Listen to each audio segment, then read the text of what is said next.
The music was loud, too loud.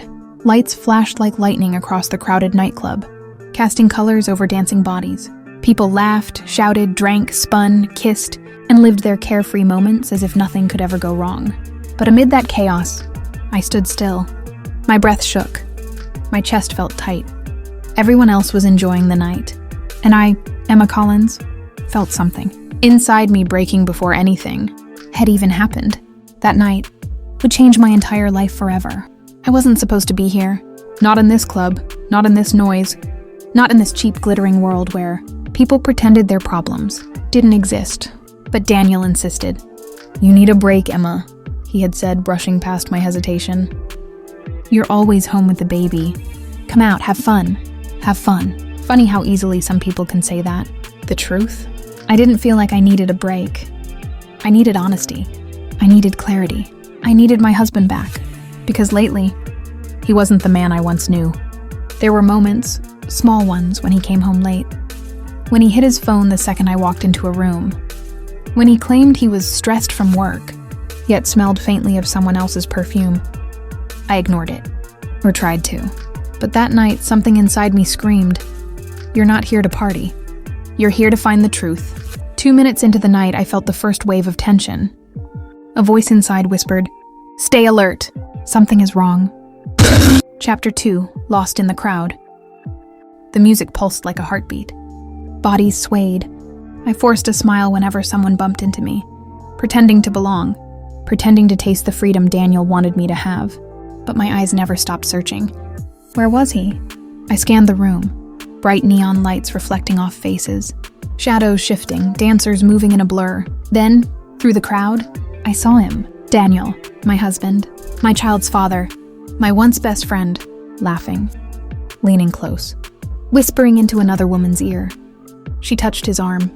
He didn't push her away. They looked comfortable. Too comfortable. Dangerously comfortable. My stomach twisted like someone had grabbed it from the inside. For 2 minutes, I watched them, frozen, a silent observer to my own heartbreak. A micro scene that would replay in my mind for months. My fingers went cold. My legs felt like glass. The world around me blurred and bent. He told me I needed a break. He brought me here. But he wasn't with me. He was... My phone buzzed. I almost didn't check it. I was too afraid of what else I might discover tonight. But when the notification popped up, my heart almost stopped beating. A message from the same woman Daniel was with. At first, I thought it was a mistake. A random message. Maybe someone else's contact with the same name. But when I tapped it, their chat opened. Not by chance, not accidentally, not mistakenly. It opened because Daniel had used my phone earlier. He must have forgotten to close their chat. And what I saw sent a cold wave ripping through my body. Flirty messages, hidden plans, midnight meetups, shared jokes, inside references that only two lovers would understand. And one message I could never unsee. "She's clueless. Just a few more weeks, babe." Babe. He called her babe. My hands trembled. My vision blurred. I felt the floor slipping. Another micro cliffhanger moment. Another 2-minute reality shock that pushed me deeper into a truth. I wasn't ready for... I was living with a stranger. I didn't confront him, not yet. Instead, I followed them. Soft steps, shaking breath, eyes fixed on the two figures slipping away from the crowd. Down a hallway, past the noise, into the quiet where secrets lived. My heart was louder than my footsteps. Part of me wanted to scream. Part of me wanted to run. And another part wanted to know the full truth, no matter how painful. They stopped near the back exit of the club. The woman's voice cracked, and I leaned closer, hiding behind a column. "I'm tired of hiding," she said. "Tired of being your secret." Daniel sighed like he was the one in pain. "Just a few more weeks," he hissed. "My family wants her gone first." Her, me, Emma, his wife, the mother of his child. In that moment, the truth wasn't just betrayal. It was cruelty. I stumbled back, gasping for air, as rain outside began to pour like the sky was crying with me. Another 2-minute scene. Another emotional punch that locked viewers in for my clothes, my skin. But I didn't move. I stood there under the dark sky, letting the cold water hide my warm tears. The man I loved, the man I trusted, the man I believed was my partner, was planning life without me. And worse, his family wanted me out too. Thunder cracked. Lightning flashed, and I felt like a ghost watching my own life shatter. I didn't scream. I didn't confront him. I didn't beg. I just walked away. Another emotional 2-minute beat. Another turn meant to keep the taxi ride home felt like an endless tunnel. I held my bag tightly, afraid it was the last piece of the life I thought I had. The streets blurred, lights smeared in the rain.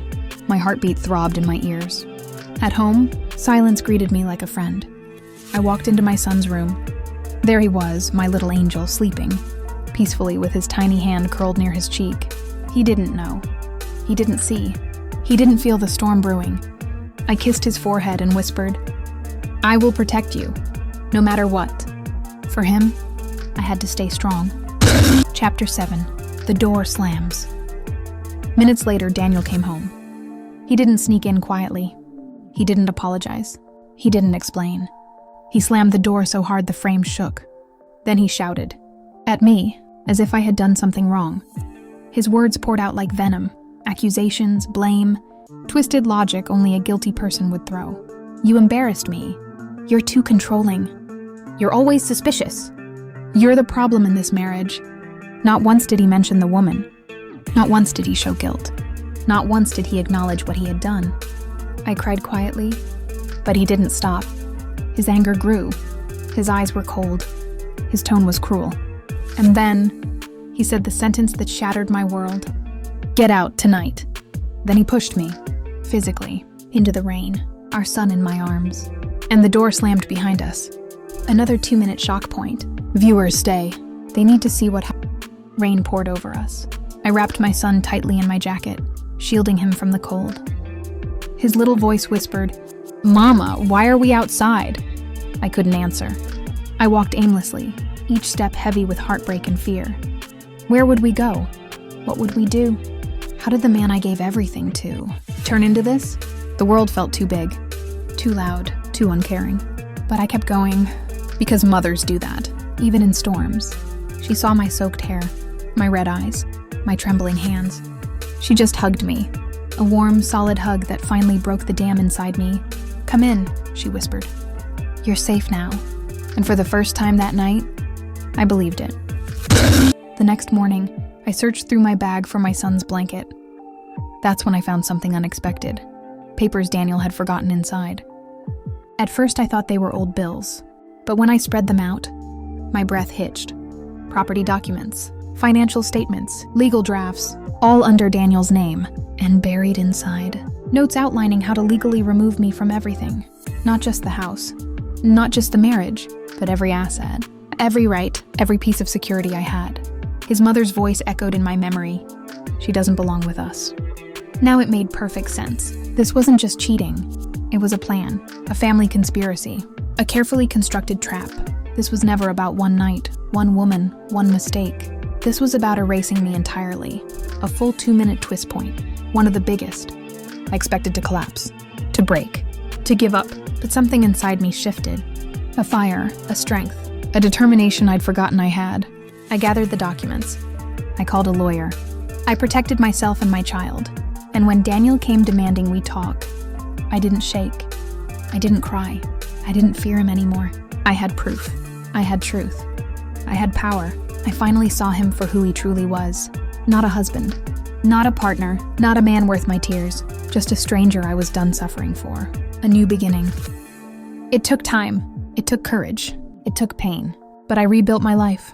My son and I moved into a small apartment. We decorated it with laughter and healing instead of money or illusions. I found a job I loved. I found friends who supported me. I found peace in places I never looked before. And one day, I looked in the mirror, and I saw a woman who survived the storm and came out stronger. Because sometimes, life pushes you out into the rain, not to drown you, but to wash you clean and lead you toward a new beginning. And that night, the night with loud music, flashing lights, and secret whispers, didn't break me. It awakened me.